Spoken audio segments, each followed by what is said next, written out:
Good morning. I am Steve Weber, and I am the host of the American Gumption Morning Show. And let me throw up my banners there. There we go. Broadcasting with my broadcast partner, Spirituality Gone Wild, and happy to be part of that great team. Lots of exciting things happening, and hopefully in the next few weeks we'll be able to share all the news and changes that are forthcoming. So exciting things are happening. We are growing. Alrighty, so this is the American Gumption Morning Show. I broadcast typically Monday through Friday. Sometimes I take a Monday off. So typically at least 9 out of 10 days every 2 weeks. So we do a show here, and we often have a guest. Today we have a guest. I usually start out with a short little monologue. I'll do that this morning. And so our guest, Kristen Terrell Owsley, will be joining us at about 15 past the hour, maybe 18, depending on how long I babble and talk. Who knows? So anyway, but she's ready to go, and we'll bring her on board. Now, my monologue today is going to be on work and play. So a little bit of a contrast between the two of those, and I'll tie it all together with what it has to do with spirituality gone wild at the end. So that'll be starting in just a minute. But first, let me tell you what's happening next week. And I was thinking about this today. Today is Friday, November 20th, and it's kind of that last week before the holidays begin. So next week is Thanksgiving week. That's always a special week because, typically people work Monday, Tuesday, Wednesday, and then lots of businesses have off Thursday and Friday. Of course, retail and other businesses, they go right back to work after Thanksgiving. They're working Friday, Saturday, Sunday. But anyway, it really begins the holiday season. And then we have three weeks, I guess, full weeks where it's kind of a Monday through Friday regular schedule, but that holiday thing has happened. And then we get into the Christmas week and the New Year's week, and that's a 2-week, a holiday extravaganza. So next week is the first of the 3 big holiday weeks. We have 3 regular weeks in between. As I said, it'll be interesting to see how the holidays go out this year, being the year of COVID. My guess is that it's going to feel a little different than normal. And let's hope that it.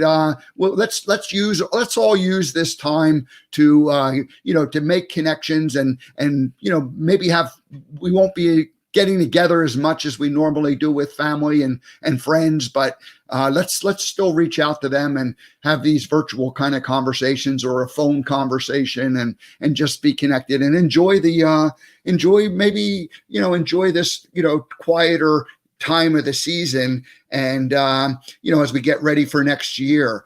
So it'll be interesting to see how that goes. So everything's changed. 2020 is the year of transition, and whatever new normal looks like, it'll be coming up. Hopefully it'll be coming up in early 2021, but we shall see. We'll see how it all works out. Now, next week, my plan is to be here Monday. I don't have a guest, so we'll see what happens. Maybe I'll take the day off, but probably I'll be broadcasting Monday. I'll do a monologue. Tuesday, I have Ed Barr. Ed is a guy that I went to grade school with. We met in first grade, but he is an environmental services expert, and he's worked in hospitals and for organizations that provide, cleaning products, sanitation, keeping hospital operating rooms clean. But he's an environmental guy. And so we're going to talk about, his number one passion, and that's environmental issues. And then also he is a American U.S. history buff. So we'll get into that with Ed. It'll be a fun conversation. On Wednesday, Stacy Redfield will be joining me. And she is the author of the book, The Pilates Effect. So she has had a Pilates studio for 20 years, and she's written a book about it and, about the industry. It's a movement, Pilates is kind of a special group, people, like a spirituality gone wild people. We're a special group of people. The Pilates community, is its own little special group. And so she's written a book about that community. So we'll discuss that on Wednesday. And on Friday, the day after Thanksgiving, Brian Quinn is the author of a brand new book, Crush Your Career. He'll be joining me. And so he works for a large contractor, provides product for the U.S. government, and he's a military guy, retired many years.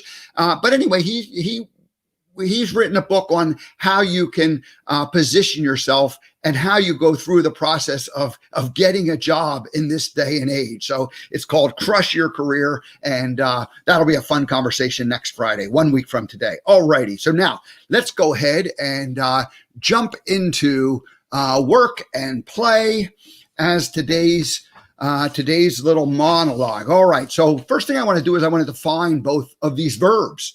Work as a verb, taking action, play as a verb, taking action. So work, definition number one, exertion or effort directed to produce or accomplish something, labor, toil. Let's remember that word, toil.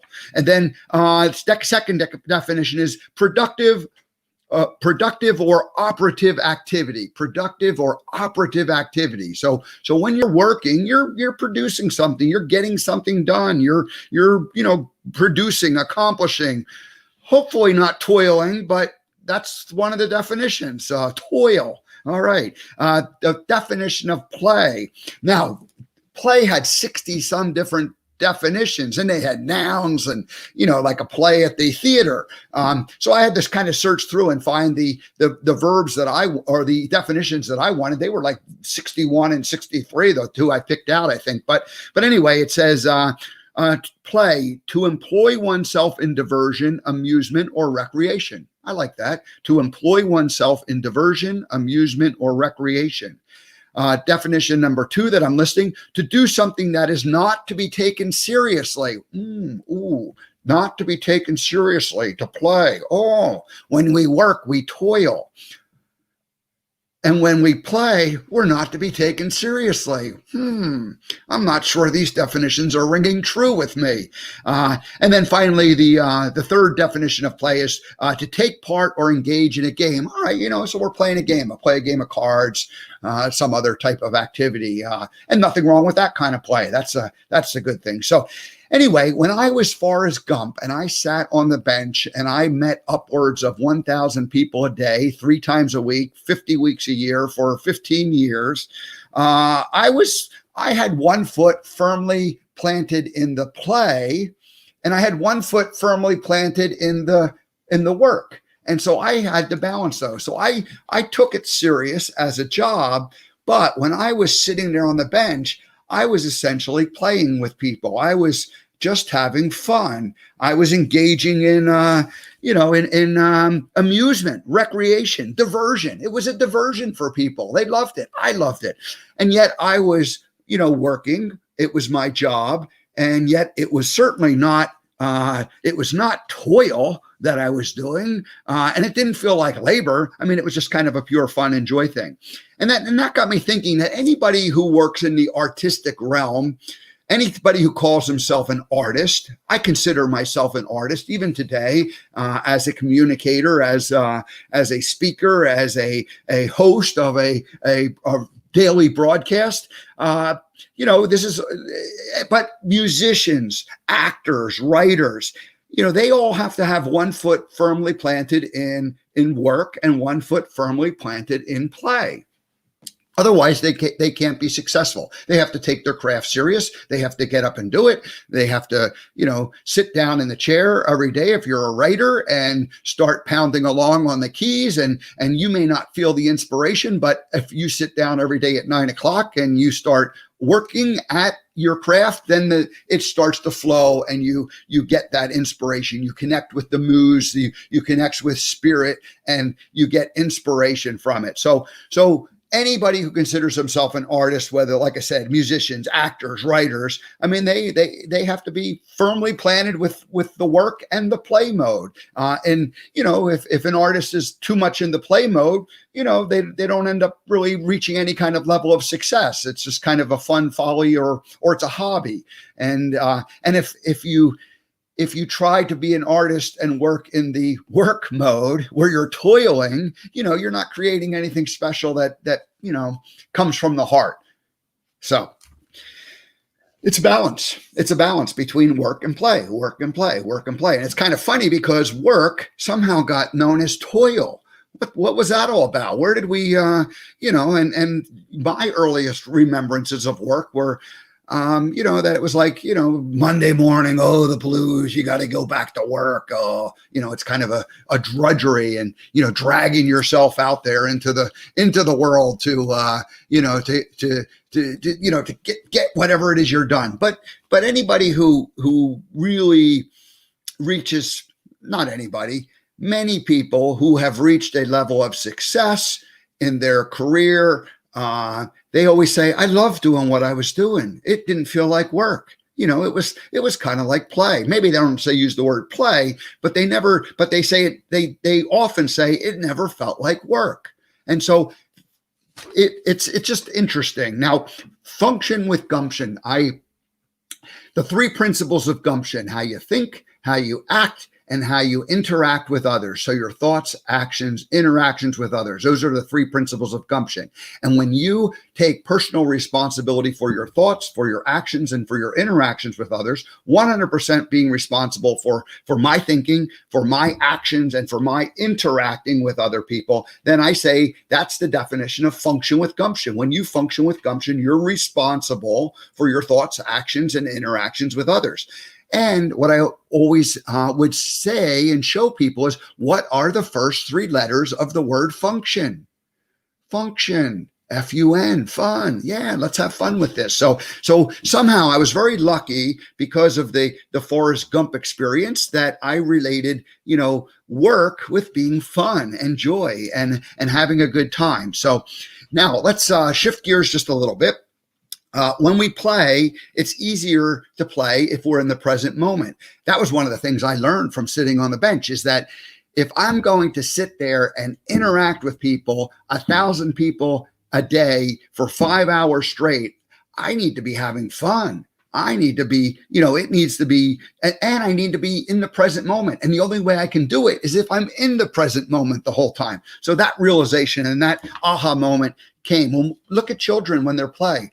Boy, talk about being in the present moment. You can say hello to them and they don't hear you. I mean, they are like laser beamed into just having fun. Their little minds are in playland. It's wonderful to watch. And then work is easier when you're in the present moment. How many times have you been doing some kind of an activity, a project, and we lose track of time, and so hours go by. So both work and play are easier done if they are done in that present moment.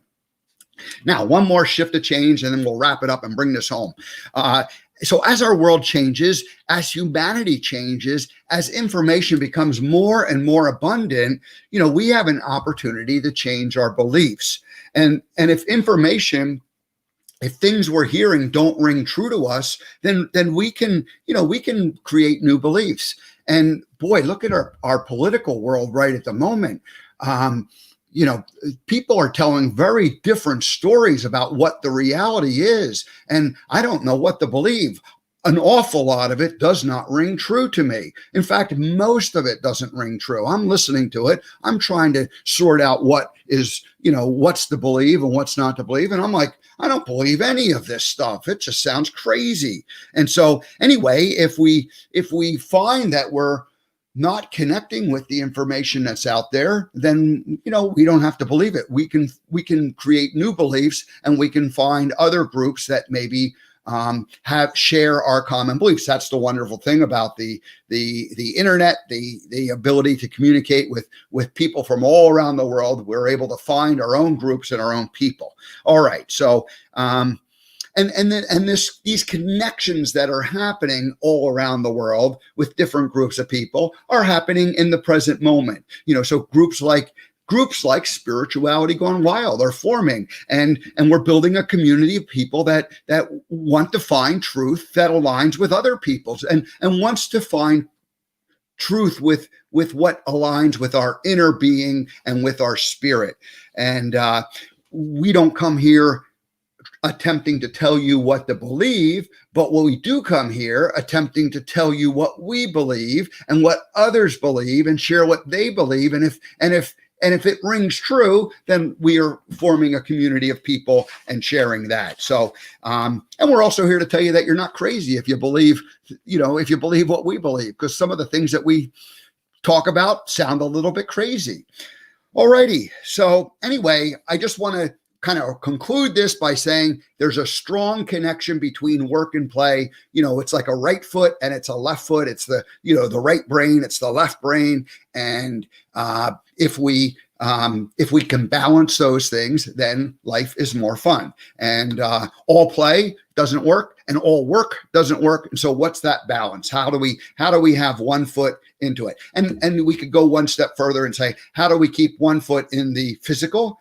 And how do we keep one foot in the spiritual? And how do we connect those two? What is that portal of connection? And that's what Spirituality Gone Wild is all about. People who believe in that connection. And that's certainly what our guest believes. Although I won't speak for her, she can speak for herself. And so that is my work and play description. So yeah, that's kind of fun. So Bettina is checking in, and she is just telling us some of the work she's doing. We love that Bettina is part of it. She's been on the show a couple times, and hard work. What is she? Let's just see what she says here. I always experienced the word work as my life's work. My life's work is to transform the globe one business at a time. The concepts of not working so hard and working on my life's work is very interesting to me. Anyone else? Yeah. So definitely Bettina is leading the way in helping to transform and forming a group, a community of people. And again, she's been on the show a couple of times. I will be part of her summit on December 9th, interviewing Brian Gregory from Admanity. And so our little community is spreading out and reaching and making connections with lots of other people. All righty. Now, let's go ahead, shift gears, and bring back to the American Gumption show for the second time our very own Kristen Owsley. Kristen, welcome. Welcome back to the American Gumption Morning Show. Good morning, Steve. Thank you for having me. Oh, you're very welcome. Thanks for being part of our community. Our community is growing, and we're getting more clarity about what it is that we're doing as a group, and we all get to share that vision individually. And I just think it's wonderful. So, and we've gotten to know each other the last month as you came on board, started your show a week ago, Monday, I think. So you've done 2 shows now. Is that correct? Maybe 3. Maybe 3. All right. 3. Well, here's what I'd like to do. Let me just I'm going to reread your bio that I read last time, just in case people missed that. And then we'll just jump right into our conversation. Does that sound good? Sounds perfect. All right. So Kristen Owsley teaches people how to connect directly with and to live within the loving source of energy, the loving energy of source. So earthly words that are used to describe Kristen include leading light, spiritual master, or guru. Her work is having a profound effect or a profound impact on those who are ready to hear her message. That's so important. Hearing, you have to be ready to hear the message. Individuals who are on their own spiritual path are familiar with the power of forgiveness and gratitude. But Kristen has a gift to showing us the metaphysical mechanics of forgiveness and gratitude. She explains how and why forgiveness and gratitude keep us linked into the high vibration of loving presence, being in that present moment, bringing in the presence, the source energy presence. For the last several years, she has worked with Joseph Labruto, who is also now part of the Spirituality Gone Wild team, on his wildly popular Wednesday night show, Night of Hope. Joseph is highly regarded as one of the top mediums in the country and a truly loving bridge to the departed.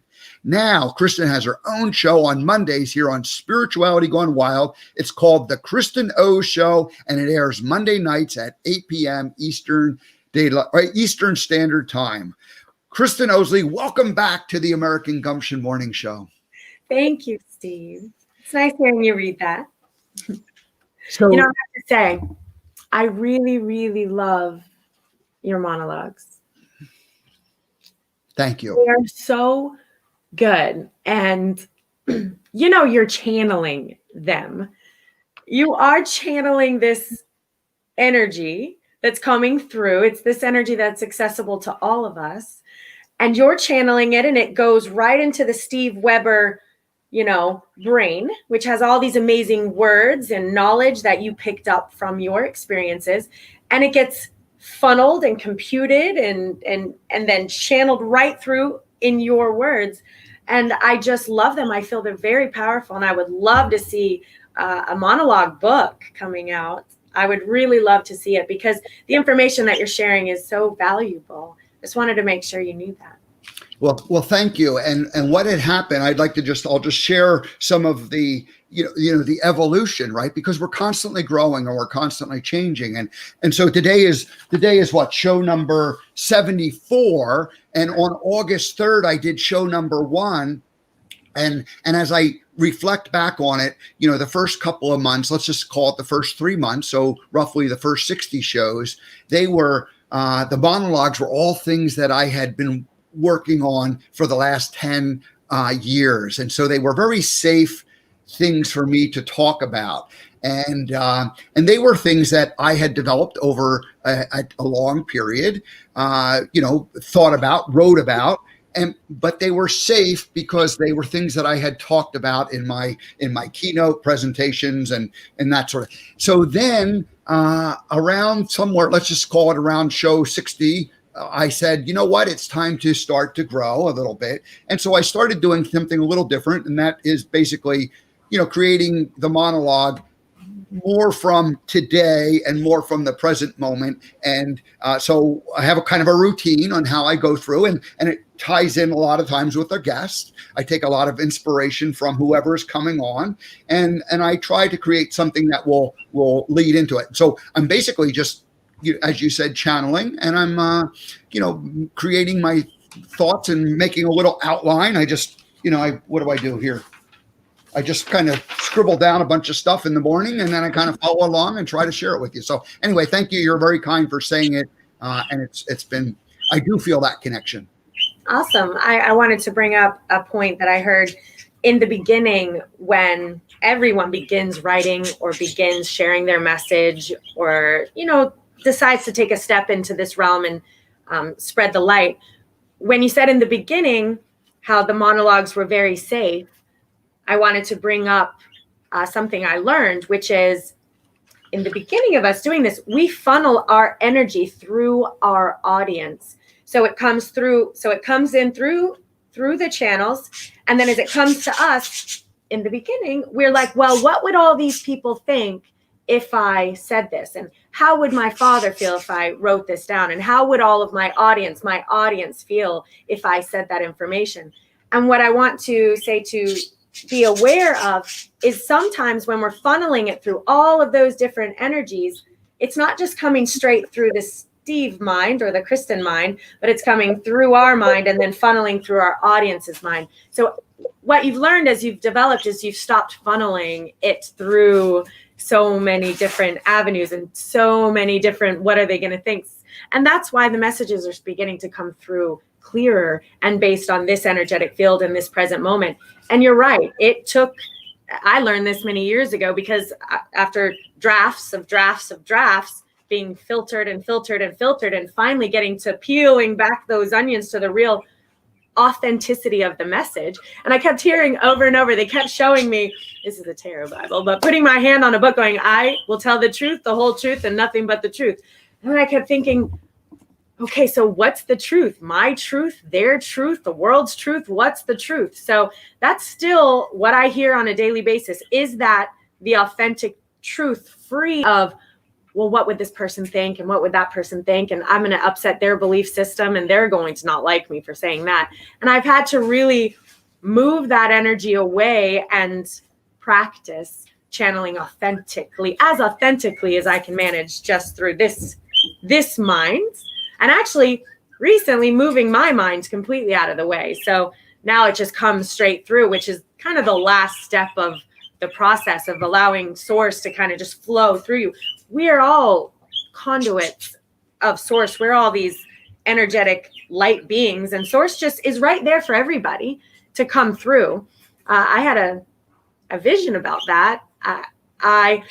When this first happened, I thought, am I special? Am I like really special, right? Like source is talking to me and they're telling me things before they happen. And I must be like really special. And very clearly I heard a laugh and I heard, you are special. They wrapped me, you are so special. And they showed me this beam of light. And I thought, well, what are they going to think about me? I mean, I'm this little blonde girl, coming through. Am I like the new person, right? And they chuckled again. And they showed me the same light coming through me. And they had me look out the window and they showed me the same light going through every single car and every single person. And I thought, and they were driving so fast, these cars, because they had places to go, gas to get, families to be with. And I thought, oh my gosh, they don't know.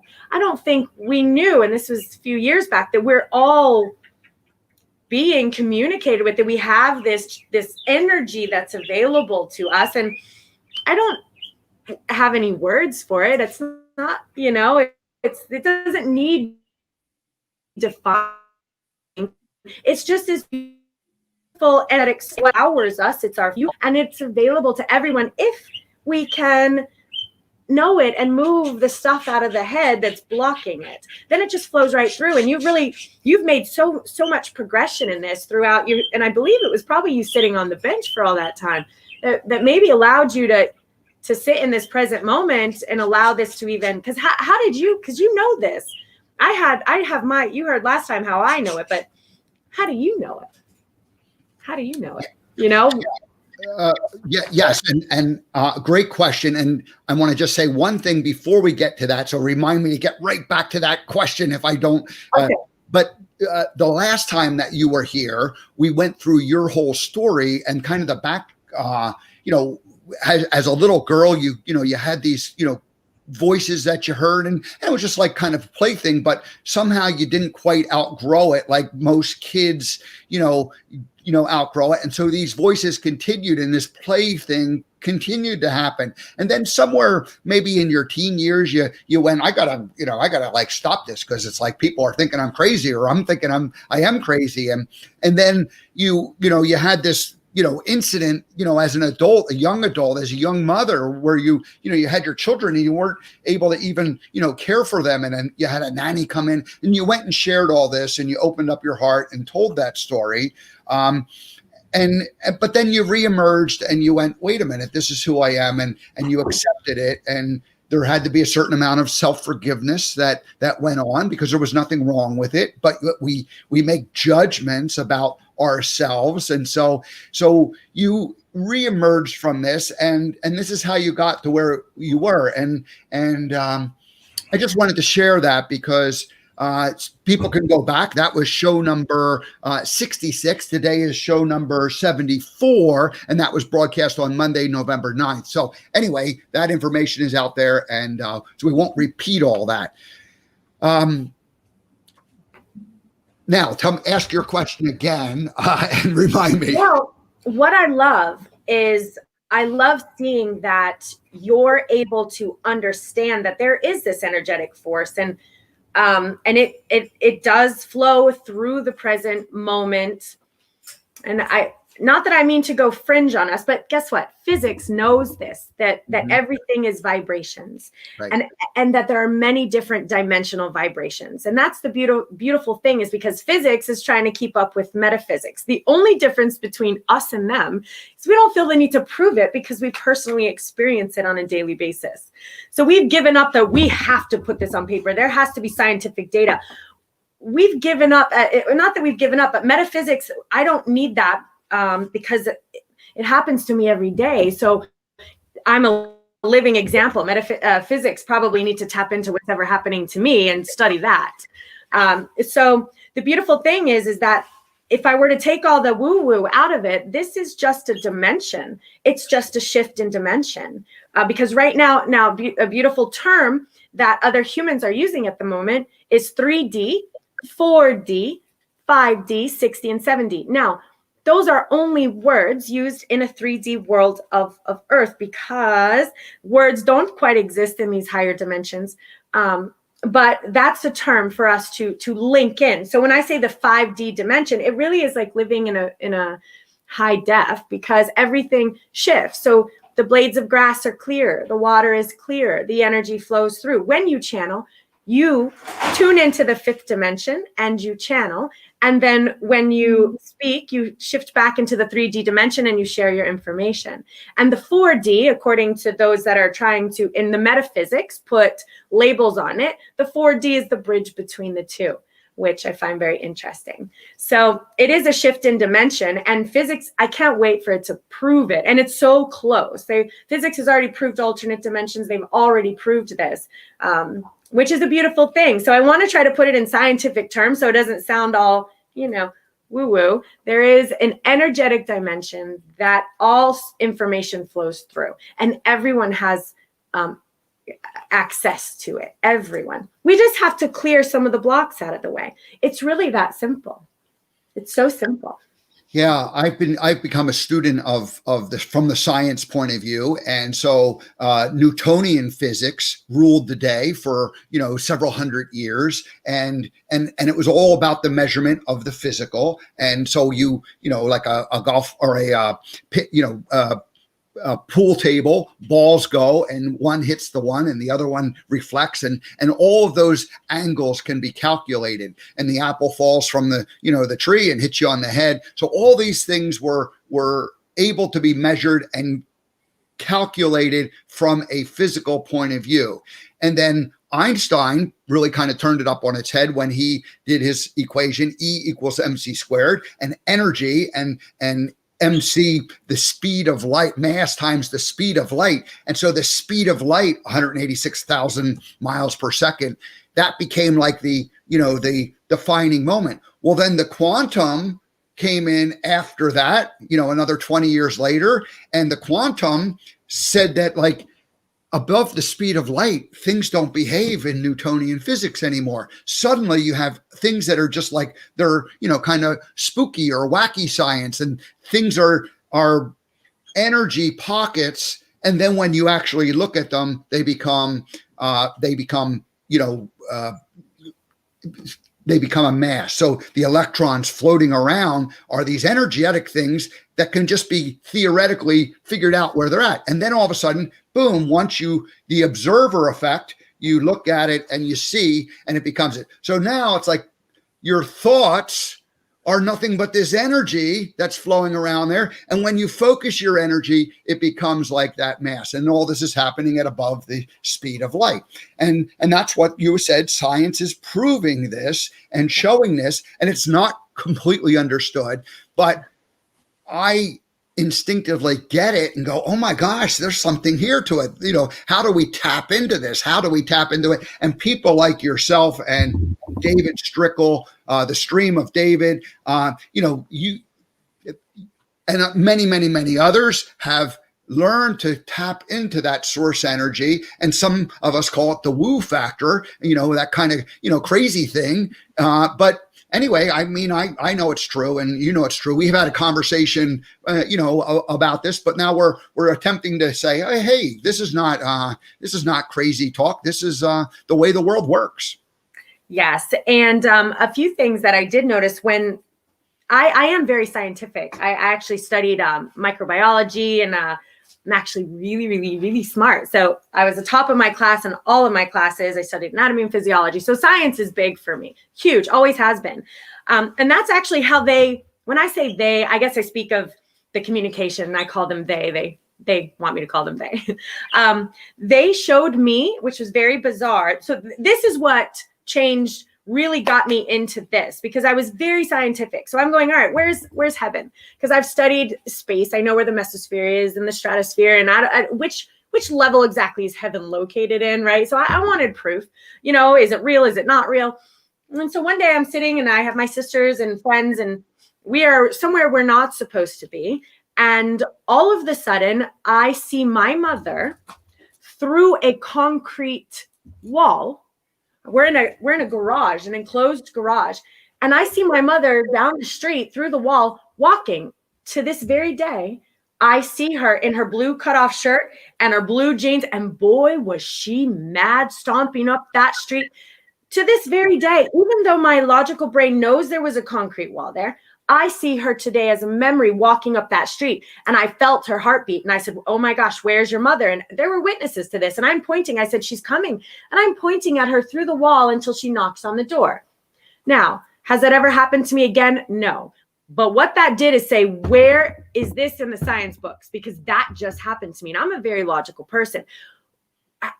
Someone needs to explain this to me. How did this happen? And still to this day, I've heard people say, I think we can still hear us. How? And even to this day, if anyone wants to try to figure this out, because I want to know how to do it again. That's like a superpower or something. I saw through a wall, right? So that really shifted me into realizing there's so much more to science that we don't know yet. So this isn't all, maybe some people think it's woo-woo. I'm so thankful because this was many years ago that this isn't as woo-woo. It was real woo-woo back then. It's a little more normal now, thank goodness, because the vibrations of the planet are elevating as we're shifting. So everyone's consciousness is elevating. And as that's happening, people are starting to realize this isn't so strange anymore. Thank goodness. And we're trying to look at it from a scientific perspective. I would love to be able to open a science book and say, hey, guess what? There is a dimension. Let me show you how to shift into it. When you stay in this dimension, anger is gone, violence is gone, pain is gone, suffering is gone. And this we're teaching in kindergarten. And guess how you ground yourself in it? Feelings, your 5 senses, we learned them in kindergarten. That's how you ground yourself into this dimension and stay in this dimension, is your 5 senses. So, and what I also found very interesting is inside of this dimension, like you said, which I did not realize this, that it's beyond the speed of light, which makes sense to me because time does not exist, neither do any parameters. So if I want to send my thoughts somewhere to Europe, I can just send them there instantly. Right. I don't understand it yet. Science doesn't quite understand it yet, but it's factual and it's proven. And Europe is studying it and Germany is studying it. They have psychics and remote viewing studies all over because they know it's not woo-woo. They have it proven. It's proven right there. So they're trying to figure out, and they're actually trying to figure out how to use it as I don't know if it's a weapon or trying to use it, how to get trade secrets or trying to infiltrate. Because if you could really harness this energy, there's nothing to stop us from getting that information from the governments and stuff like that. If we could really figure out how to harness this energy that I believe as we're vibrating a little bit higher, we're evolving as a human species. And as we're evolving, because in fact, I heard, you heard we're in the age of evolution now. They're going to call this the age of evolution. We heard the dark ages, the golden ages, the age of enlightenment. This is the age of evolution. We are evolving as a human species. And it's kind of like we're getting an upgrade from the universe. So we're upgrading and it's beautiful. Let's see, wall vibrates. Many times when we vibrate, when we shift into this 5D energy stream, we do begin to vibrate. Our electrons, our protons, and our neutrons, they begin to vibrate. And the first time that ever happened to me, again, I think source knows, that energy knows that I have to experience it. I believe nothing unless I am shown it. Period. End of story. And they know that. So I've had some quite interesting experiences. They have to prove it to me. I will not take it any other way. So the first time they had me start vibrating, and that's why I have the crystals around, because as odd as it was, I walked into a crystal shop and I've never felt anything like it, but the vibrations were so powerful. And so then I'm like, someone's got to tell me what's going on. And I'm asking everyone, every spiritual teacher I can find. And I'm going, so do you vibrate? And they're like, no. And since then, thank goodness this was 10 years ago. But since then, now people are understanding that we vibrate. So I was kind of alone for a while in all of this because I couldn't find anyone else who knew what I was talking about. And lastly, when I was writing the book in the beginning, I was trying very hard to leave all of this source energy out of it. I was trying to leave God out of it, source energy, channel spirits. I said, y'all don't have like a great, this was 10 years ago. Y'all don't have a great reputation here on earth right now. People aren't going to like it. So I tried to leave it out and it was inauthentic. And so then I wrote it in, and as it's developed, it's really gotten to where I just have to detach from you, detach from the world, detach from everyone, and just write the truth, no matter how fringe woo-woo it sounds. But thank goodness everyone is like understanding it a little bit better these days. It's actually, I had a conversation at a corporate dinner party about it, and I'm like, we've reached a point where I am no longer alone. It's lovely. It's almost like the kind of thing that we're willing to talk about, one-on-one, and because there's people who get it, but to kind of stand up in front of a crowd and talk about it, then it's a little too, it's a little too scary and a little bit too far out there. You mentioned the vibration, and I probably about a year ago, I was doing some meditations, and Deepak Chopra had like a 7-day meditation, and it was one of the books that he had written, and so I ended up going through it. But I remember that there was the Sanskrit words that he used, and there's a lot of vibrational energy in that language and in that words, and that kind of opened up the idea. And then Jess Shepard, who is a Rising Higher Meditations from Australia, and you can find her videos on YouTube. And I did, and I came across a meditation where she does the and I have that on my arm. And I was going through that, and I did that for a while, like for over a 30 or a 60-day period.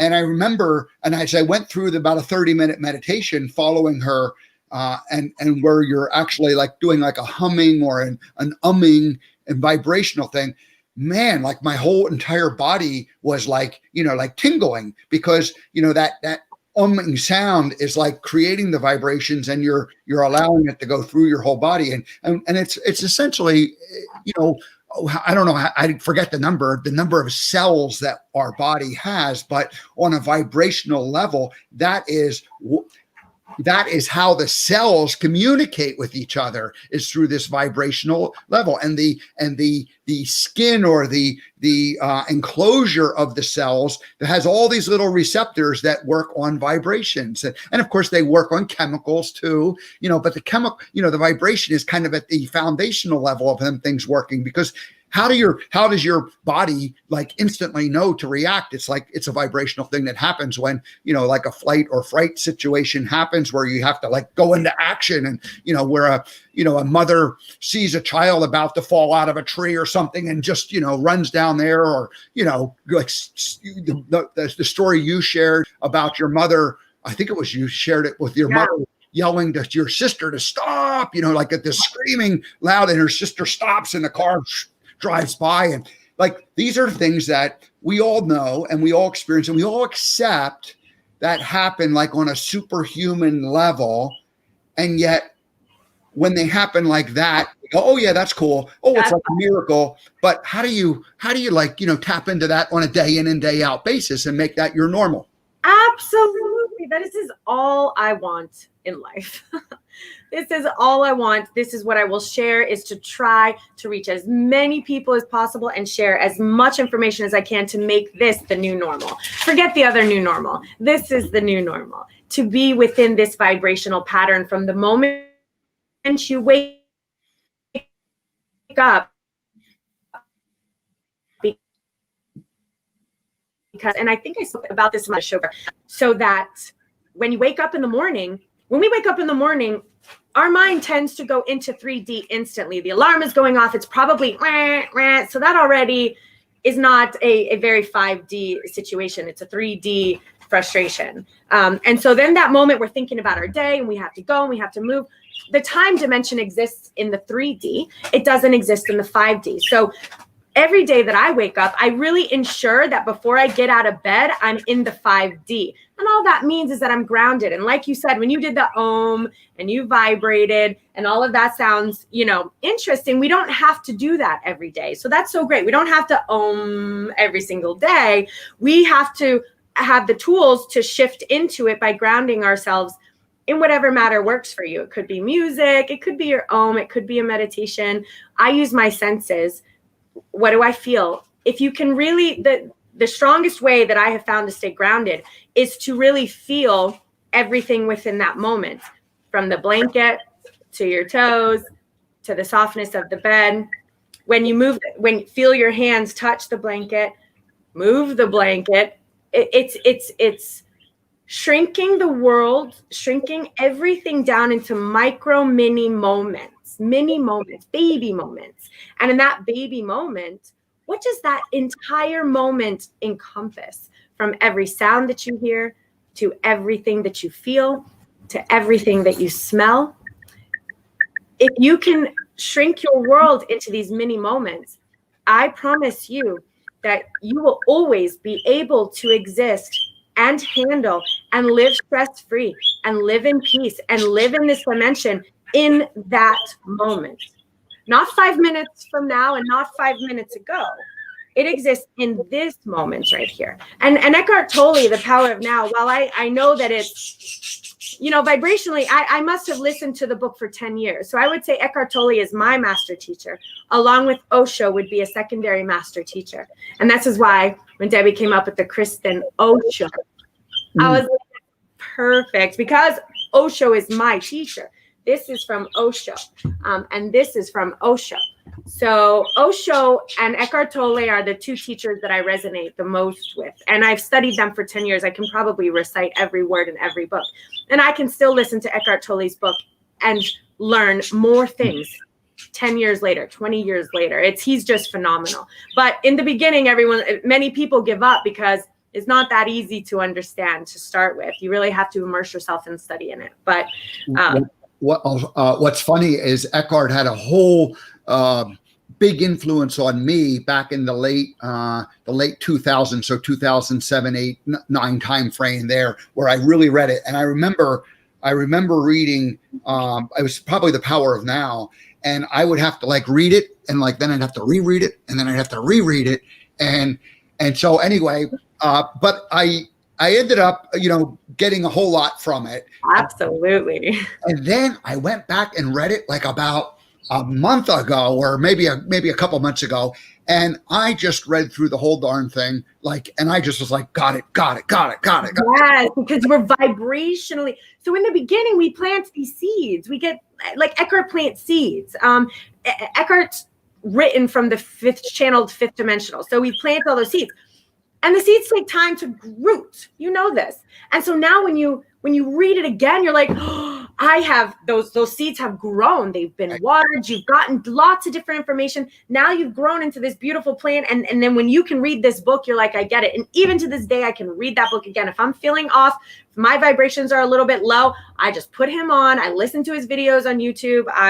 That man shifts me so fast. It's instantaneously. And what I love so much about Osho, see, when you get into this vibrational level, and this is, I have to say it, I have to say the truth. You could break your leg and be fine with it, literally. There's no question. If I broke my leg, it's because I needed to break my leg, and there's a reason for it, to shift my path, to meet someone, to heal. And in fact, they did break my leg. Source did break my leg. I was in a different vibrational pattern, and I was headed in this direction. And I was not listening to them at all. I was ignoring all of my guides, all of my signs, all of my symptoms. And they do give you warning signs ahead of time. So that's really because you're really ignoring them. So you get lots of little baby warning signs, beautiful warning signs. You're not feeling good. You're irritated. Things aren't going well. Things happen in your life and they're breaking and things are just not going well. Those are all signs and symptoms that you've stepped off of the energetic path that you're meant to be on. And then if you continue to not listen, they'll break your leg, they'll wreck your car, they'll put you in jail. And in the end of you heading down the wrong path, you may end up not here anymore. They don't do it out of upsetness. This is just all little baby warning signs to turn around, baby, go back the other way. We're right here. Come on over this way. So when I broke my leg, I was running a very successful ballroom dance training academy. I'm actually a ballroom dancer by trade. So 20 years. And then in the last 5 years, I trained professionals. And while it was lovely, I was missing so much at home. So when I broke my leg, and I'm like, okay, I'm metaphysical enough to know you just broke a dancer's leg. And nothing happens by accident. And there are no coincidences. And you know that. So when I sat at home and my little babies started crawling up to me going, Mommy, make me dinner. Mommy, do this for me. Mommy, do that for me. And I thought, oh, I'm missing my entire life so that I can afford them, Nike shoes or something. It was off. I was off. And I never went back to dancing. I turned my studio, my training academy, over to the teachers, which they're still running successful dance studios today. That was their path. And this was mine. And the moment that I sat at home with that broken leg, I started writing. And this is where it's taken me. So they did. They broke my leg to bring me here. One of the things that I love about you, Kristen, is that I make like this idea of what we're going to talk about, and then we get to like this one, and we go down other paths, and it's all good. But you've given me a little bit of a opportunity to segue, and so let's go ahead and take advantage of that. You very successfully have planted your foot in this spiritual realm, but you also have another foot in the physical and in the real world, and you've run businesses for 20 years, and so you have like this other side of you, and you've had multiple successful businesses. You had the dance studio. You're currently running a construction company. I know that you're not like out there hammering nails and Yes, I have pictures of me with chipping hammers. Absolutely. If the boys get tired, I take over. I'll show them how it's done. But you're like, you're allowing whatever it is you're doing, and we don't have to talk about that. That's not the point of it. The point is you're able to bring your energy to allow the boys to go out there and do what they're doing every day. And so you're kind of, managing and running this, operation for them, even though you aren't the one who is, like I said, it's not like you're not like a construction worker.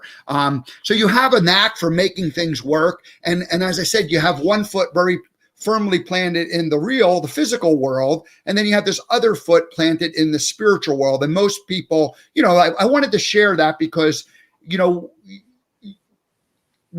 don't want to leave the impression, because maybe I had that impression myself.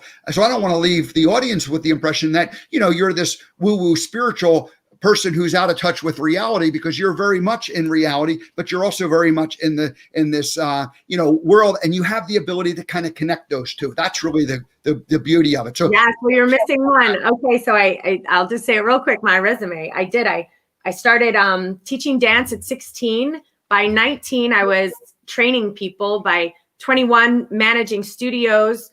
By 25, running very large studios. And then at 28, training professionals to teach their own studios, traveling worldwide and competing nationally. Broke the leg. From there, my partner that I was with owned the LASIK Vision Institute. And from there, we sat for 10 years and grew it to be the largest LASIK Vision Institute in the entire world. We bought Europe. We bought the competitor. He's still running that today. From there, we separated in love, and I sent him, we are still very good friends. And he's still running the company, buying lots of companies, and still very successful. That's when the construction came in. I went in as a little designer, and the next thing you know, I'm running a very profitable construction company. Having said that, that is all beautiful, well, and done in 3D, but all I want to do is what I'm doing right here. Mm-hmm. And so right now, I am making that shift to take that choice we have enough people to run construction companies. We have enough, they're running the LASIK, everyone's running the dancing, everyone is doing just fine.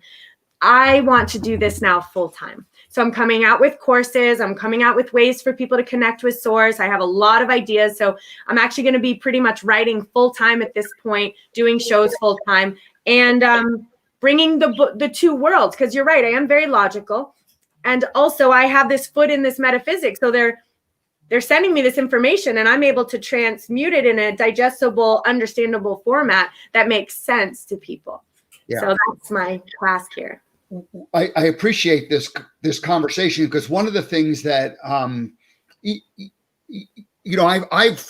I've kind of dove in full bore in terms of my own being a student, and yet there's we'll meet people who are very clearly in that realm themselves, but it's not necessarily relatable to the average person. The average person who probably wants and needs and at some level believes it, but it's just like vibrationally, they're just a little too far out there where it's relatable and not, it's a connection isn't made. So the work that what they're doing just isn't connecting with a larger audience and helping people who really want and need that type of help. Yeah, and it does help because I do have a science background. So I can bring the science to it. I can bring the business to it. I can bring the logic to it. So I'm like an interpreter between the two realms versus, and what I have found is sometimes when someone goes, just like you said, too far this way and too far that way, And also, you know, I love it, but they have some spiritual teachers out there that are like, I'm right. This is the way it's done. You guys are wrong. You have to do it this way. You know, that's not 5D. That's still in the 3D, because Steve, no matter how you interpret this beautiful information, it is never wrong. No matter how I'm interpreting this information, it's not wrong either, because we're actually part of the information. We're the sharer of the information. So there is no wrong. It hits you, you transmute it, funnel it, and send it out. Where the message gets lost is if we put too much, you know, judgment into it. And we're saying, well, Steve, that's really not right, what you just said right there. That's a separation of the vibrations, and it creates a block, and it creates a wall. So when you experience people like that, are just like, well, Steve, you're just wrong, or Kristen, that's completely wrong. You know, that's where the information gets blocked and filtered and misconstrued, and the information will still be shared. It's just filtered information that's full of a lot of human stuff in there, versus moving that human stuff out of the way. The conversation that we had a week ago, my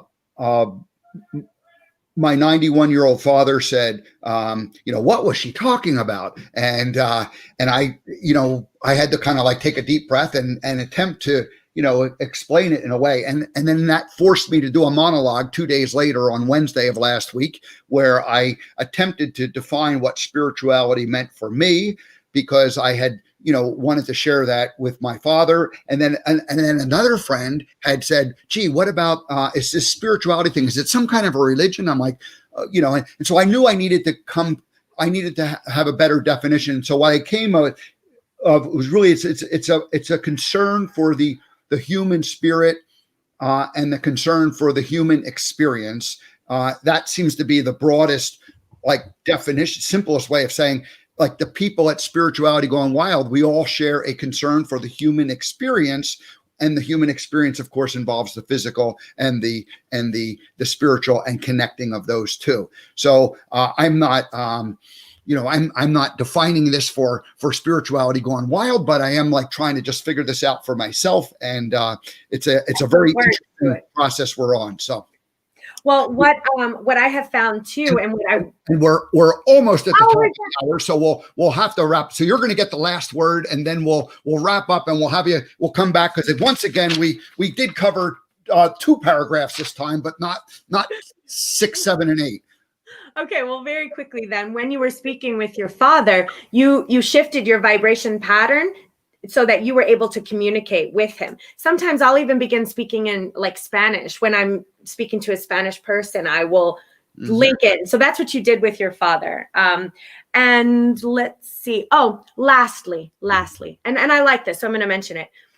We are really big in this country on mental health. We want to make sure that we're okay. We're going to doctors. We're going to psychiatrists. We're going to therapists.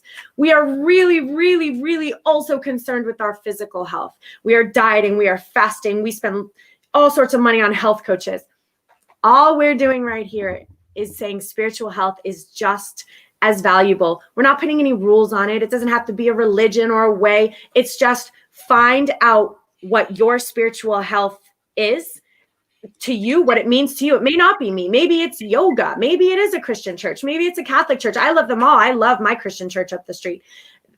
So find out what your spiritual health is. And that's all my message is. Find your spiritual health, because that will do the rest. And now we're fully in balance: mental, physical, and spiritual health, mind, body, and spirit. We know this. I'm learning how to use, here I am doing show number 74, and I'm still learning how to use StreamYard and to click the banners. And I did not put your banner up until just now. So people can connect with Kristen Owsley at Facebook, or kristen.onetribe.world@gmail.com. This is how we track her down. Her show is on Monday nights at 8 p.m. And I will be a guest in a couple of weeks, I believe December 7th. And so look forward to joining you there, and we'll have you back, because this conversation is not finished yet. But absolutely, thank you so much for joining us this morning, Kristen. And I please check Kristen's show out on Spirituality Gone Wild at 8 p.m. on Monday. And then also she does a show with Joseph Labruto on Wednesday night. She kind of he is the man of that show and the power behind it. But you have been a sidekick or a co-host and for several years, and so there's two opportunities, and that's also Wednesday night at 8 p.m. And that, I guess, will be broadcasting on Spirituality Gone Wild in addition to Joseph's channels. So yes, so thank you for having me. It's always a pleasure. All righty, we'll see you next time. Thank you so much. Next time, bye. All righty. Well, that again, Kristen Terrell, Kristen Owsley, Kristen O's show on Monday night at 8 p.m. Eastern time, 5 p.m. on the West Coast. All righty. So that's it. Now let me just tell you what's happening next week. I've got papers flying around here. Here it is. On Tuesday, Ed Barr, an environmental services expert, will be joining us, and we'll talk about environmental issues. Wednesday, Stacy Redfield, the author of The Pilates Effect, and she has had a Pilates studio for 20 years, and she's written a book on that whole industry, that whole movement, we'll call it. And then Friday, Brian Quinn, author of Crush Your Career. If you are someone who is in a transition, he's got a book that basically tells you how to position yourself in 2020 for what's happening out there in larger corporations and how to connect with them and what to do and what not to do. So we'll talk to Brian next Friday. All righty, everybody. That is it. Thank you so much. I will see you on Monday. I do not have a guest at this moment. I do plan to go live, so I'll probably do a monologue or I'll have a guest. We'll see what happens. All right. Have a great weekend, everybody.